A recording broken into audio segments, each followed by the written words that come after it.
Hello friends, welcome to my YouTube channel learn with Arijit. আজকের ক্লাসটি অত্যন্ত গুরুত্বপূর্ণ একটি ক্লাস হতে চলেছে। এটি রিজনিংয়ের প্র্যাকটিস সেট। ঠিক আছে, আপকামিং যে ডাব্লিউপি এবং কেপি কনস্টেবলের পরীক্ষা আছে, সকল পরীক্ষার জন্যই খুবই গুরুত্বপূর্ণ। বেসড অন লেটেস্ট প্যাটার্ন, অর্থাৎ রিসেন্ট যে ডাব্লিউপিএসআই এর প্রিলিমস পরীক্ষা হলো, সেখানে যেমন ধাঁচের বা যেমন ধরনের কোশ্চেন এসছে তার উপরে বেস করেই কিন্তু আজকের সেটটা তৈরি করা হয়েছে। এখানে 25টি গুরুত্বপূর্ণ প্রশ্ন আছে, যেগুলো পরীক্ষার জন্য কিন্তু খুব গুরুত্বপূর্ণ। ঠিক আছে, তুমি কতগুলো করতে পারছো অবশ্যই জানাবে। ফার্স্টে ভিডিওটা পজ করবে, তারপর তুমি নিজে সলভ করবে, তারপর আমার ভিডিওটা আবার রিজিউম করে দেখবে। ঠিক আছে, এই বছরের ডাব্লিউপিএসআই এর কোশ্চেনটা যদি তোমরা দেখো, দেখবে একটু প্যাটার্ন চেঞ্জ করেছে। ঠিক আছে, সেম প্যাটার্ন কিন্তু নেই, সুতরাং নিউ প্যাটার্নে কীভাবে কোশ্চেন আসছে সেইভাবে আমাদের প্র্যাকটিস করতে হবে। বোঝা গেল? কিছু কোশ্চেন একটু জটিল বা ক্যালকুলেটিভ টাইপেরও ছিল। ঠিক আছে, সেগুলো কিভাবে হ্যান্ডেল করতে হবে পরীক্ষার হলে, সেগুলো আমি আজকে এখানে সলভ করাবো। ঠিক আছে, তাহলে চলো ক্লাসটা দ্রুত শুরু করা যাক। দেখো ফার্স্ট কোশ্চেন কি আছে। সন্ধ্যার সময় অনিল এবং সার্থক একটি পার্কে মুখোমুখি দাঁড়িয়ে আছে। অনিলের ছায়া সার্থকের ডান দিকে পড়লে সার্থক কোন দিকে মুখ করে দাঁড়িয়ে আছে? তাহলে ডিরেকশনটা আগে আমাদের জেনে নিতে হবে। এটা ইস্ট, এটা ওয়েস্ট, উপরের দিকে নর্থ এবং নিচের দিকে সাউথ। ঠিক আছে, এইবার যদি ইস্ট আর ওয়েস্ট এরমভাবে যদি ওরা মুখোমুখি দাঁড়িয়ে থাকে, আর পশ্চিম সন্ধ্যার সময় বলেছে, মানে সূর্য অস্ত যাওয়ার সময়, তার মানে সূর্য কোন দিকে থাকবে? নিশ্চয়ই পশ্চিম দিকে থাকবে। এখানে সূর্য থাকবে, তাই তো? যদি এরা পূর্ব পশ্চিম দিকে মুখ করে দাঁড়িয়ে থাকে, তাহলে কি হবে? এদিকে সূর্য মানে কি, এর ছায়া এখানে পড়বে এবং এর ছায়া এর পেছনের দিকে পড়বে, তাই তো? সুতরাং এখানে ডান দিকে বা বাঁ দিকে ছায়া পড়ার তো জায়গাটা আসছে না, সুতরাং পূর্ব বা পশ্চিম কোনোটাই হবে না। এইবার এখানে ধরো সূর্য আছে, এর উত্তর দিকে মুখ করে আছে না দক্ষিণ দিকে মুখ করে আছে, সেটাও চেক করব। এখানে একজন আছে, এখানে একজন আছে। ঠিক আছে, তাহলে এর ছায়া এদিকে পড়বে, এর ছায়া এদিকে পড়বে। ঠিক আছে, সূর্য তো পশ্চিম দিকে আছে সন্ধ্যার সময়। এবার কি বলা আছে? অনিলের ছায়া সার্থকের ডান দিকে পড়ে। ঠিক আছে, তাহলে আমি এটাকে যদি মনে করি অনিল আর এটাকে যদি মনে করি সার্থক, তাহলে সার্থক এদিকে মুখ করে দাঁড়িয়ে আছে, মানে উত্তর দিকে মুখ করে দাঁড়িয়ে আছে, এবং অনিল দক্ষিণ দিকে মুখ করে দাঁড়িয়ে আছে। ঠিক আছে, তাহলে অনিলের ছায়া, এটা হলো অনিলের ছায়া, সার্থকের ডান দিকে পড়বে। হ্যাঁ ঠিকই আছে, সার্থক যদি উত্তর দিকে মুখ করে থাকে, তার ডান দিক মানে নিশ্চয়ই এই দিক। তাহলে অনিলের ছায়া সার্থকের ডান দিকে পড়বে, অর্থাৎ অনিল আছে কি দক্ষিণ দিকে মুখ করে এবং সার্থক আছে উত্তর দিকে মুখ করে। তাহলে কি হবে সঠিক অ্যান্সার? সার্থক কোন দিকে মুখ করে দাঁড়িয়ে আছে? এটা হবে উত্তর দিকে। বোঝা গেল? আশা করছি বুঝতে পেরেছ। Next question. নেক্সট কোশ্চেন দেখো কি আছে। একটি নির্দিষ্ট সাংকেতিক ভাষায় এসও ইউপিকে লেখা হয় ভিএলআরএস, ব্যাককে লেখা হয় এত, টাইপকে কী লেখা হয়? ঠিক আছে, তাহলে এসও ইউপি এর যে লেটার কোড সেগুলো আগে লিখে নাও। S for 19, O for 15, U for 21, P for 16। তাহলে ভি ফর কী হবে? ভি ফর হবে 22, L for 12, R for 18, S for 19। তাহলে কি হচ্ছে অপারেশনটা দেখো, এখানে দেখো -3, এখানে এখানে +3, এখানে কি হচ্ছে? এখানে হচ্ছে -3, আবার এখানে হচ্ছে -3, আবার 16 + 3, এখানে হচ্ছে +3। তাহলে +3 -3 -3 +3 এরকম কিন্তু প্যাটার্ন হচ্ছে। ঠিক আছে, তবে তোমাদের আমি একটা সাজেশন দেবো যে এটা করেই প্রথমটা করে লাস্টের উত্তর করতে চলে যাবে না। ঠিক আছে, কারণ অনেক সময় ভাওয়েল কনসোনেন্টের ব্যাপার থাকে। এখানে একটা জিনিস দেখো, you R O, O are you কিন্তু ভাওয়েলে -3 হচ্ছে। ঠিক আছে, কনসোনেন্টে +3 হচ্ছে, এটাও হতে পারে, অথবা এটাও প্যাটার্ন হতে পারে যে +3 -3 -3 +3, এটাও প্যাটার্ন হতে পারে, যেটা খুশি হতে পারে। সুতরাং তার জন্য পরেরটা চেক করা অবশ্যই দরকার। ঠিক আছে, বি থেকে ই যাচ্ছে +3। ঠিক আছে, এ থেকে এক্স যাচ্ছে, এ থেকে এক্স মানে -3। ঠিক আছে, পরেরটা সি থেকে এফ যাচ্ছে, দেখো এখানে +3 হয়ে গেল কিন্তু। তাহলে +3 -3 +3, তাহলে এই প্যাটার্নটা কিন্তু ফলো করলো না, যে +3 -3 -3 +3, এখানকার যে প্যাটার্নটা কিন্তু ফলো করলো না। তাহলে প্যাটার্ন কি হচ্ছে? যে কনসোনেন্টের সাথে +3 আর ভাওয়েল থেকে -3। পরেরটা দেখো কে, কে থেকে এন, তার মানে +3, তাই তো? তাহলে কনসোনেন্ট +3 আর ভাওয়েল হলো -3। ঠিক আছে, বোঝা গেল? তাহলে এখানে তাই করবো। টি, টি +3, ঠিক আছে, ডাব্লু, ওয়াই, ওয়াই +3, ঠিক আছে, তাহলে ওয়াই, জেড, এ, বি, অবভিয়াসলি বি হবে। তারপর পি, পি +3, পি, পি +3 করলে কত হবে? এস, ঠিক আছে।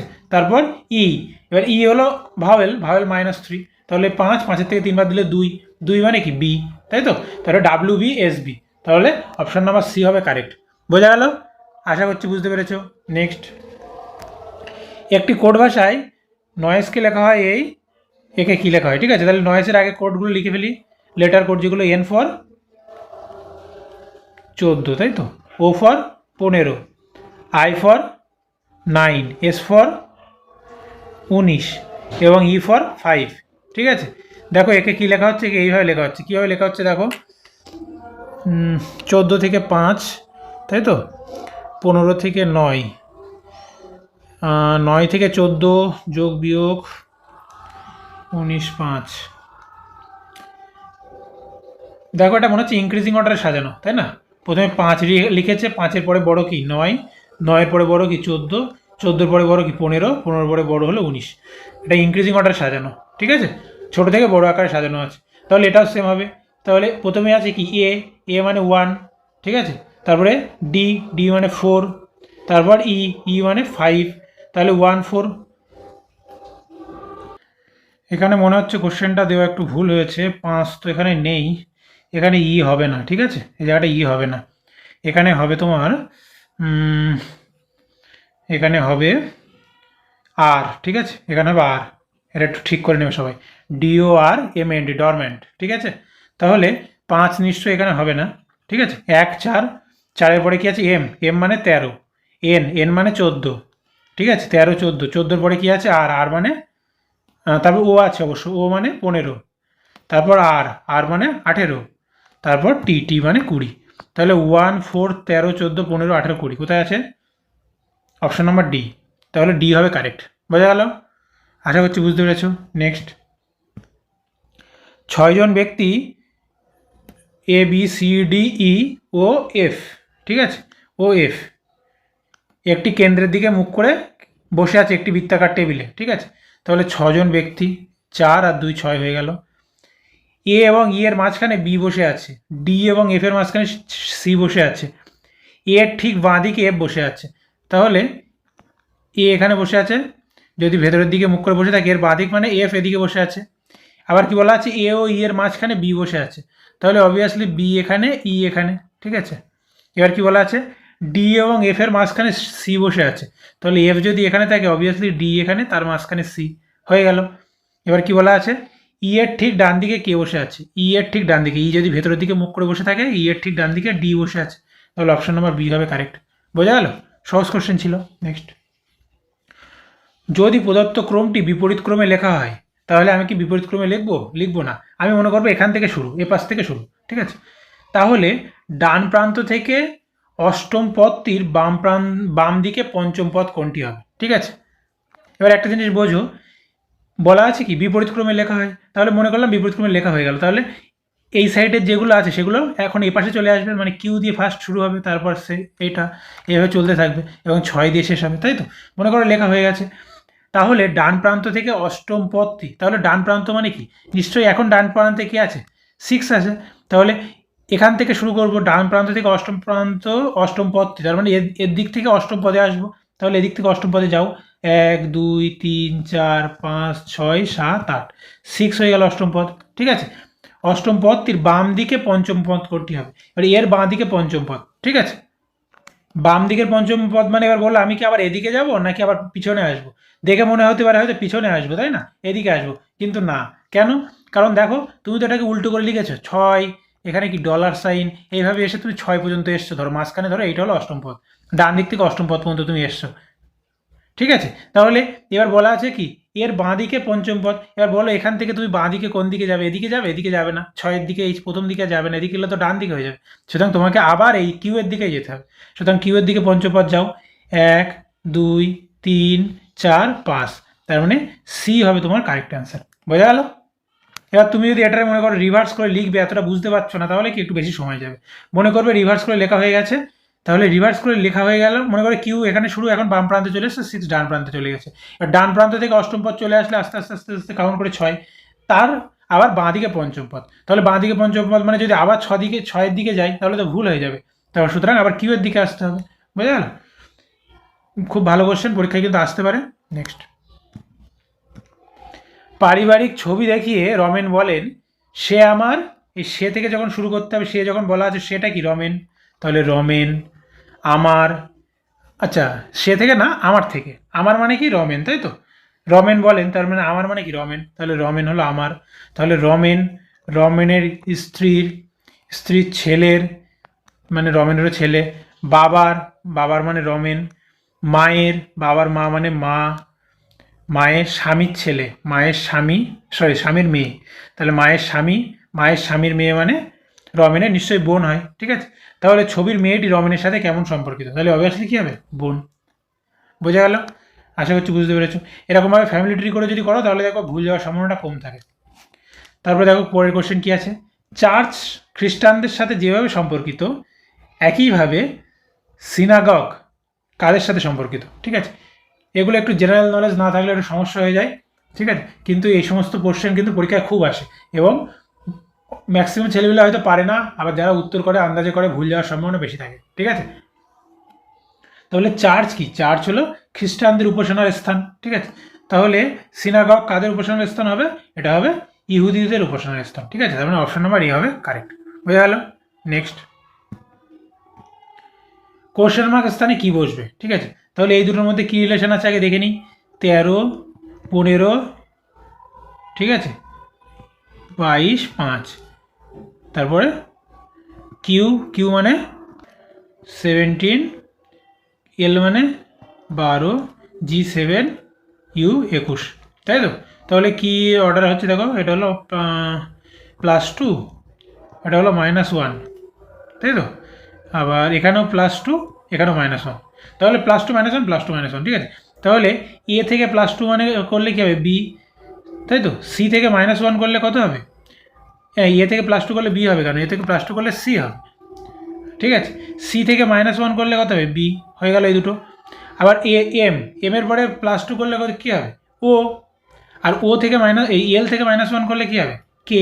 তাহলে সি বি ও কে কোথায় আছে দেখো, অপশান নাম্বার ডি হবে কারেক্ট অ্যান্সার। বোঝা গেল?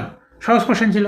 নেক্সট, এক্স পূর্ব দিকে 30 কিলোমিটার গাড়ি চালায়, তাহলে ডিরেকশান তোমরা জানো, এটা হলো ইস্ট, এটা নর্থ, তাহলে অবভিয়াসলি পরেরগুলো কীভাবে জানো। তাহলে পূর্ব দিকে 30 কিলোমিটার গাড়ি চালালো, তারপর ডান দিকে ঘুরে 30 কিলোমিটার যায়, ঘুরলো ডান দিকে 30 কিলোমিটার গেল, তারপর বাঁ দিকে ঘুরে 20 কিলোমিটার যায়, তাহলে বাঁ দিকে ঘুরলো 20 কিলোমিটার গেল, তারপর বাঁ দিকে ঘুরে 30 কিলোমিটার যায়, আবার 30 কিলোমিটার চলে আসলো, মানে এই পয়েন্ট আর এই পয়েন্টটা একই রেখায় আছে, সমরেখ টাইপের, ঠিক আছে। এখানে চলে আসলো 30 কিলোমিটার। এক্স তার প্রাথমিক অবস্থান থেকে কত দূরে আছে, তাহলে এক্স এখান থেকে শুরু করেছিল, এখন এখানে পৌঁছালো, ঠিক আছে। মনে করো এখানে জলাশয় ছিল বলে শর্টকাট মারতে পারিনি, এইভাবে ঘুরে ঘুরে তার যেতে হলো, ঠিক আছে। তাহলে 30 আর 20 50, তাহলে 50 কিলোমিটার দূরত্বে আছে, ঠিক আছে। এটা হলো কি শর্টেস্ট ডিস্টেন্স। আর যদি বলে সে মোট কত পথ যাত্রা করলো, তখন কী করতে হতো, সব যোগ করে দিতে হতো, 30 30 60 70 80, 80 আর 30 110, তখন হতো 110 কিলোমিটার, ঠিক আছে। যে সে কত ডিস্টেন্স যাত্রা করে, তখন হতো 110 কিলোমিটার। কিন্তু এদের মধ্যে প্রাথমিক শর্টেস্ট ডিস্টেন্স কী হবে, 50 কিলোমিটার, 30 আর 20, বোঝা গেল। আর কোন দিকে আছে যদি বলা হয়, তাহলে পূর্ব দিকে আছে, তাই তো। এক্স এখান থেকে শুরু করেছিল, এখানে গিয়ে পৌঁছাইছে, তাহলে কোন দিকে গেছে, পূর্ব দিকে গেছে, ঠিক আছে। নেক্সট, পরের কোশ্চেন খুব ভালো কোশ্চেন, প্রদত্ত চিত্রে কতগুলি ত্রিভুজ আছে, ঠিক আছে। কাউন্টিং ফিগার অনেকের সমস্যা থাকে, দেখো কীভাবে করব। ফার্স্টে একটা ত্রিভুজ আঁকলাম, ঠিক আছে। এখানে আর একটা ত্রিভুজ এঁকে দিলাম, দুটো ত্রিভুজ আঁকলাম। এবার কী আছে, এখানে একটা দাগ আছে আর এখানে একটা দাগ আছে, তাই তো। আচ্ছা, ফার্স্টে এইটাকে দেখি কতগুলো হয়, ঠিক আছে। এবার তুমি দেখো শীর্ষবিন্দু কাউন্ট করে ফার্স্টে, তাহলে এই একটা শীর্ষবিন্দুর জন্য কটা ত্রিভুজ হচ্ছে দেখো, একটা শীর্ষবিন্দুর জন্য, এই দাগের জন্য একটা, এই দাগের জন্য একটা, এই দাগের জন্য একটা, তাহলে এই শীর্ষবিন্দু থেকে তিনটে, এই বেসের জন্য তিনটে হয়ে গেল, ঠিক আছে। প্লাস সিমিলারলি এই শীর্ষবিন্দুর জন্য তিনটে, বেসের জন্য তিনটে, এ একটা এবং এ একটা, তাহলে 6টা হয়ে গেল, ঠিক আছে। এবার যদি এই ট্রায়াঙ্গেলটাও এঁকে দিই, এবার শীর্ষবিন্দু হিসাব করবে ফার্স্টে। এই শীর্ষবিন্দুর জন্য কটা হচ্ছে দেখো, এই শীর্ষবিন্দুর জন্য এ একটা হচ্ছে আর এ একটা হচ্ছে, তাহলে এই শীর্ষবিন্দুর জন্য 2টো। সিমিলারলি এই শীর্ষবিন্দুর জন্য কটা হবে? 2টো। সিমিলারলি এই শীর্ষবিন্দুটার জন্য কটা হবে? একটু ভুলে গেছে ত্রিভুজটা আঁকা, সরি। এই দাগটা এখানে গিয়ে মেলবে, ঠিক আছে, একটু ভুলে গেছে, সরি। এবার দেখো, এইবার আশা করছি হয়ে যাবে। তাহলে এই শীর্ষবিন্দুটার জন্য 2টো, এই শীর্ষবিন্দুর জন্য 2টো, এবং এই শীর্ষবিন্দুর জন্য 2টো, এই একটা আর এই একটা, তাই তো হয়ে গেল। তাহলে এর পর নিচে চলে আসো, এই শীর্ষবিন্দুটার জন্য এই একটা, এই শীর্ষবিন্দুটার জন্য এই একটা, তাহলে 1 + 1 হয়ে গেল, ঠিক আছে। এইবার দেখো, এবার উল্টো করে যাও। এবার এই যে শীর্ষবিন্দুটা আছে এর জন্য কটা হবে? এই একটা দাগ, এই একটা দাগ, তাহলে এই শীর্ষবিন্দুর জন্য 2টো হচ্ছে, একটা ছোট আর একটা বড়, তাহলে এই শীর্ষবিন্দুর জন্য 2টো হচ্ছে, বোঝা গেল। তারপর এইবার কোথায় যাবে? এইবার এই শীর্ষবিন্দু দ্বারা এখানে আসবে, তাহলে এই শীর্ষবিন্দুর জন্য কটা হচ্ছে? এখানে এই একটা তৈরি হচ্ছে, একটা, প্লাস এই শীর্ষবিন্দু আসবে, এর জন্য কটা তৈরি হচ্ছে? এখানেও একটা তৈরি হচ্ছে, একটা, হয়ে গেল। আর কোনো শীর্ষবিন্দু আছে? এইসব শীর্ষবিন্দু নিয়ে কেন কাজ নেই, এটা কেন নিয়ে কাজ নেই, এটা কেন নিয়ে কাজ নেই, কারণ এগুলো অলরেডি আমি উপরের দিক থেকে যে ত্রিভুজগুলো কাউন্ট করছিলাম তার মধ্যে কাউন্ট হয়ে গেছে। এবার যোগ করে দেখি কতগুলো হয়। 3 আর 3 6, আর 2 8, 9 10 11 12 13 14 15 16 17 18টা হয়েছে, তাহলে এই 18টা হবে উত্তর, বোঝা গেল। অনেকে হয়তো অনেক ট্রিক ফলো করে করতে পারে, সে করতেই পারে, কোনো অসুবিধা নেই। তবে আমার এই ভেঙে ভেঙে করলে সুবিধা হয়, মানে ভুল যাওয়ার সম্ভাবনাটা কম থাকে, ঠিক আছে। ট্রিক তখনই কাজে লাগে বা শর্টকাট প্রসেসটা তখনই কাজে লাগে যখন যেমন তুমি প্র্যাকটিস করেছো অ্যাজ ইট ইজ যদি চলে আসে, ঠিক আছে। যদি একটু কঠিন করে একটু ঘুরমার করে দিয়ে দেয়, তখন এই ভেঙে ভেঙে ছবিটা যদি তুমি আঁকতে পারো এবং শীর্ষবিন্দু মানে ধরে যদি তুমি ত্রিভুজ খুঁজতে পারো, তাহলে হয়ে যাবে, বুঝে গেল। আশা করছি বুঝতে পেরেছো। নেক্সট কোশ্চেন মার্ক, তাহলে এটা এখানে দেখে বোঝা যাচ্ছে, দেখো 288 17, সুতরাং স্কোয়ার 17 কত হয়? 289, তাহলে 289 থেকে 1 মাইনাস করে হচ্ছে 288, তাই তো। তাহলে 840, তাহলে কিসের স্কোয়ার করলে 841 হয়? তাহলে নিশ্চয়ই সবার স্কোয়ার মুখস্থ। 29-এর স্কোয়ার করলে কত হয়? 841, তার থেকে 1 যদি মাইনাস করা হয় হবে কত? 840, তাহলে এর কারেক্ট অ্যান্সার কী হবে? অপশন নম্বর ডি, 29, তাই তো। নেক্সট, কিছু ছাত্রের একটি সারিতে পি বাম প্রান্ত থেকে 17তম এবং ডান প্রান্ত থেকে 23তম স্থানে দাঁড়িয়ে আছে, ঠিক আছে। তাহলে পি বাম প্রান্ত থেকে 17তম আর ডান প্রান্ত থেকে সে 23তম পজিশনে দাঁড়িয়ে আছে, তাহলে এখান থেকে বলা যায় না এই লাইনে মোট কতজন আছে। এটা কী করতে হয়? এই দুটো যোগ করে তার থেকে 1 বাদ দিয়ে দিতে হয়। কেন? কারণ 17তম পজিশনের মধ্যেও একে ধরা হয়েছে, 23তম পজিশনের মধ্যেও একে ধরা হয়েছে, সুতরাং একে তো দুবার কাউন্ট করলে ভুল হয়ে যাবে। তাহলে 23 আর 17 যোগ করলে কত হয়? 23 আর 7 30, 30 আর 10 40, তাহলে 40 থেকে 1 যদি বাদ দিই তাহলে 39, তাহলে এই লাইনে কতজন দাঁড়িয়ে আছে? 39 জন। এখন কি বলা আছে? যদি কিউ সারির ঠিক মাঝখানে থাকে তাহলে 39-এর অর্ধেক করলে কত হয়? 19 দুগুণ 38, তাই তো। তার মানে এদিকে 19 জন, মাঝখানে কিউ, এদিকে 19 জন, ঠিক আছে। তাহলে কিউ সারির যদি ঠিক মাঝখানে থাকে তাহলে বাম প্রান্তে থেকে তার অবস্থান কি? তাহলে বাম প্রান্ত থেকে হোক বা ডান প্রান্ত থেকে হোক, সব জায়গায় তার অবস্থান কী হবে? নিশ্চয়ই 20তম হবে, 20তম পজিশন হবে, কারণ এই মাঝখানে আছে, এদিকেও 19 জন, এদিকেও 19 জন, সুতরাং বাম দিক থেকে হোক বা ডান দিক থেকে হোক, সব দিক থেকে তার পজিশন কী হবে? 20তম, তাহলে অপশন নাম্বার ডি হবে কারেক্ট, বোঝা গেল। ভালো কোশ্চেন। নেক্সট, প্রিয়া ও রমার বর্তমান বয়সের সমষ্টি 25 বছর, তাহলে প্রিয়া প্লাস রমা, এগুলোকে বলে কি? ম্যাথামেটিক্যাল রিজনিং, ঠিক আছে। 25, 5 বছর পর প্রিয়ার বয়স রমার বয়সের থেকে 15 বছর বেশি হবে, ঠিক আছে। তাহলে এখানে একটা জিনিস লুকিয়ে আছে, 5 বছর পর কেন হবে? হ্যাঁ, যে যার থেকে যত বছরের বড় বা যত বছরের গ্যাপ তাদের মধ্যে, সেটা সবসময় সমান থাকবে, সে জন্ম থেকে শুরু করে একদম শেষ পর্যন্ত। তাহলে 5 বছর পরে এই কথাটার কোনো অর্থ এখানে নেই, ঠিক আছে। কিসের অর্থ আছে? না, প্রিয়ার বয়স রমার বয়সের থেকে 15 বছর বেশি। সে 5 বছর পরে হলেও তাই হবে, 10 বছর পরে হলেও তাই হবে। কেন? কারণ এদের বয়সের ডিফারেন্স কখনো চেঞ্জ হয় না। তাহলে ওদের বয়সের ডিফারেন্স কত? সবসময় 15। তাহলে ওদের বয়সের সমষ্টি 25 এবং বয়সের ডিফারেন্স হলো 15। তাহলে কি বলা আছে? রমার বয়স কত হবে? তাহলে এখান থেকে প্রিয়া আর রমার বয়স বের করা খুব সহজ। প্রিয়ার বয়স কত হবে? এই দুটো যোগ করে 2 দিয়ে ভাগ, 25 যোগ 15 করলে কত হয়? 40/2 মানে 20। আর রিয়ার বয়স কত হবে বা রমার বয়স কত হবে? 25 - 15। তাহলে প্রিয়া যদি 20 হয়, রমা নিশ্চয়ই 5 বছর হবে, তাই তো। তাহলে কোশ্চেনে কী চেয়েছে? যে রমার বর্তমান বয়স কত? অপশানে নেই, তাহলে এখানে রমা না, এটা হবে প্রিয়া। ঠিক আছে, প্রিয়ার বর্তমান বয়স কত, বোঝা গেল? প্রিয়ার বর্তমান বয়স কত, তাহলে অপশন নাম্বার ডি হবে কারেক্ট। ঠিক আছে, আশা করছি কীভাবে সলভ করতে হবে বুঝতে পেরেছো। ঠিক আছে, এখানে এই 5 বছর পর এই জিনিসটাকে কাজে লাগানোর কোনো দরকার নেই, কেননা এখানে বয়সের ডিফারেন্স যেহেতু দেওয়া আছে, সুতরাং সেটা 15 বছরই হবে। ঠিক আছে, এইভাবে করতে হয়। নেক্সট, পরেরটা একটা মিসিং অ্যালফাবেট সিরিজ আছে, ইউবিআইপি। কীভাবে হচ্ছে? বি থেকে আই থেকে পি, ইউ থেকে বি মানে 2, আই মানে 9 মানে 7, পি হলো 16, তাই তো? তাহলে এটা কত হচ্ছে? এটাও 7। ইউ থেকে বি, তাই তো? ইউ মানে 21, 21 আর 7 29, 28। তাহলে কত হচ্ছে? 26 আর 2 28। ঠিক আছে, মানে এটাও +7। তাহলে পরেরটাও +7 হবে। তাহলে 16 আর 7 কত হবে? 23। তাহলে 23 মানে কী হবে? ডাব্লু। ঠিক আছে, তারপর এইচ মানে 8, ডি মানে 4, এ মানে 1, ওয়াই মানে হলো 25। তাহলে এখানে কি হবে? তাহলে কত করে কমছে দেখো, এখানে 3 কমছে, এখানে 2, আর এখানে কত কমছে? 4। তাহলে পরেরটা কত কমবে? 1 কমবে।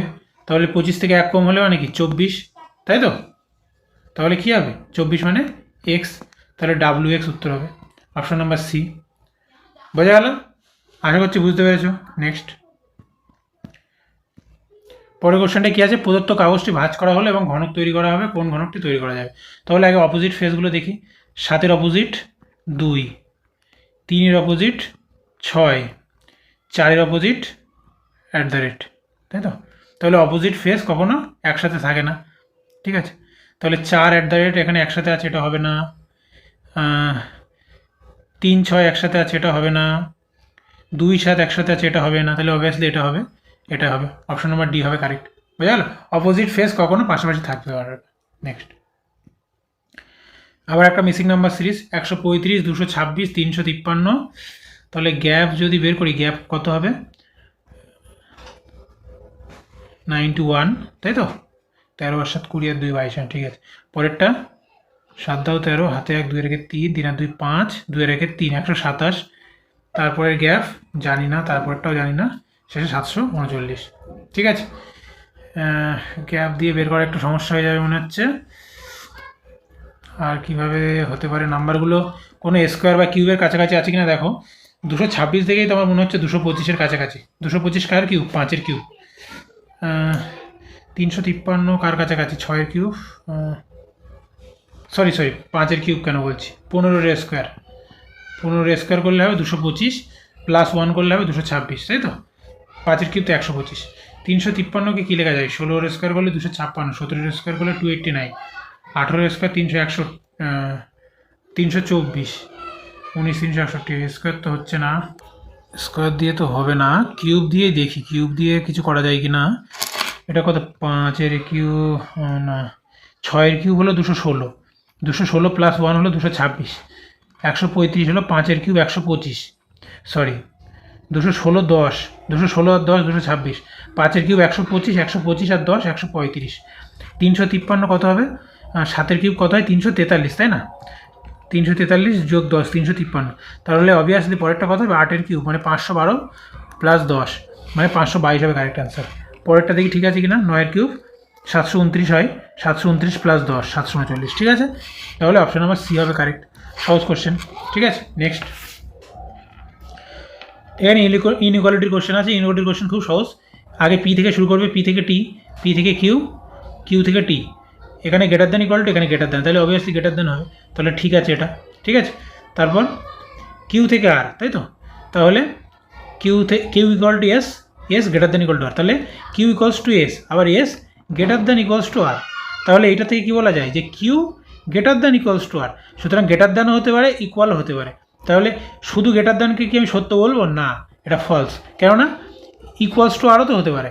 ঠিক আছে, সুতরাং এটা কিন্তু নেওয়া যাবে না। তাহলে শুধুমাত্র প্রথমটা সঠিক হবে। বোঝা গেছে? Next, statement all P R Q, all P R Q. ঠিক আছে, সাম কিউ আর জেড, সাম কিউ আর জেড, সাম জেড আর টি, সাম জেড আর টি। কী বলা হলো? সাম টি আর পি, তাহলে টি আর পি এর মধ্যে ডাইরেক্ট কোনো রিলেশন নেই, এটা হতে পারে না।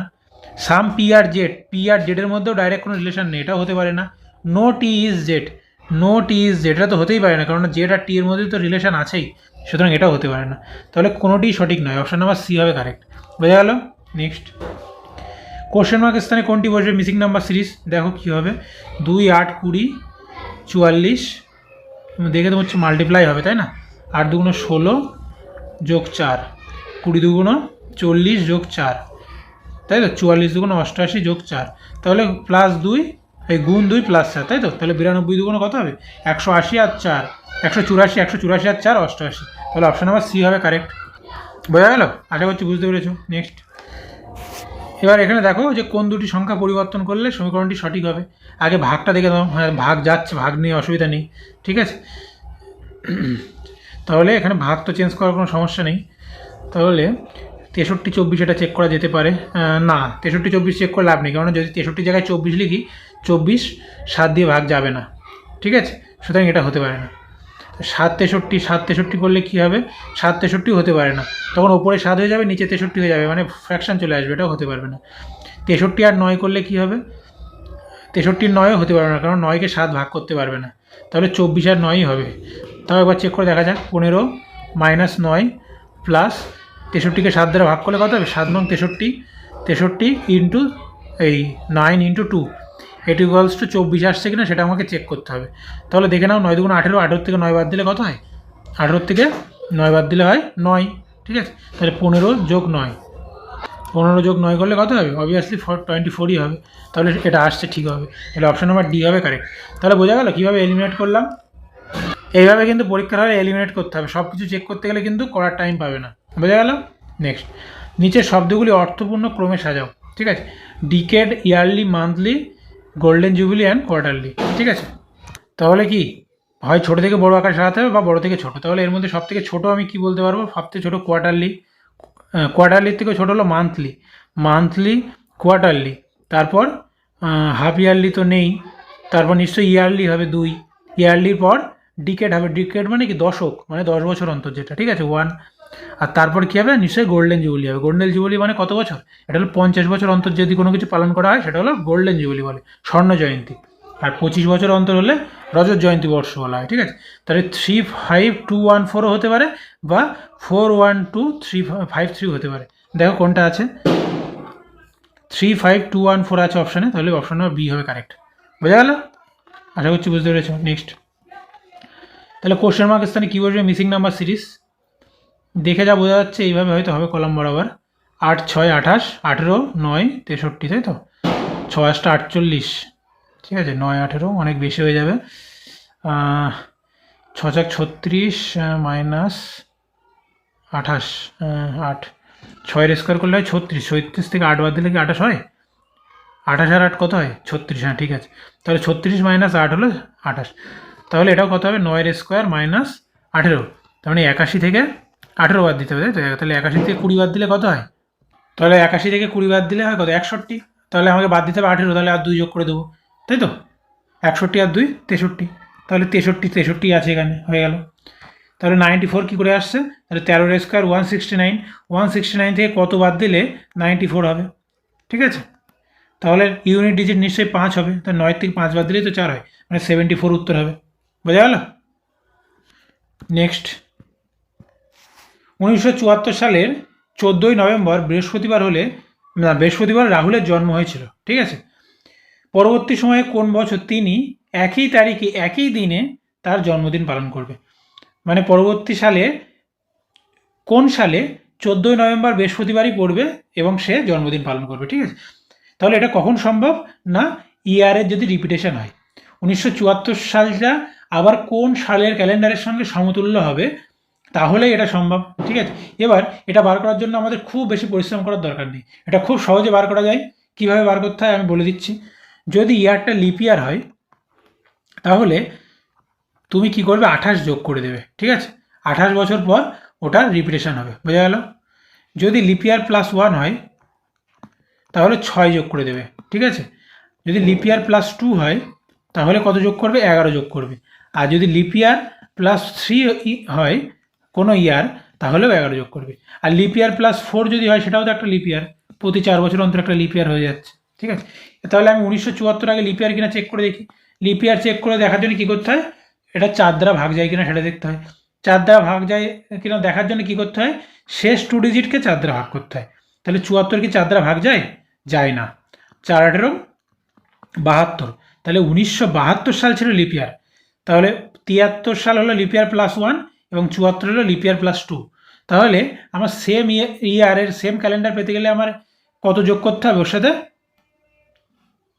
11 যোগ করতে হবে। তাহলে 1974 যোগ 11, তাহলে কত হবে? 1984 আর 1 85। তাহলে 1985 সালের সাথে এটা সিমিলার হবে ক্যালেন্ডারটা। বোঝা গেল?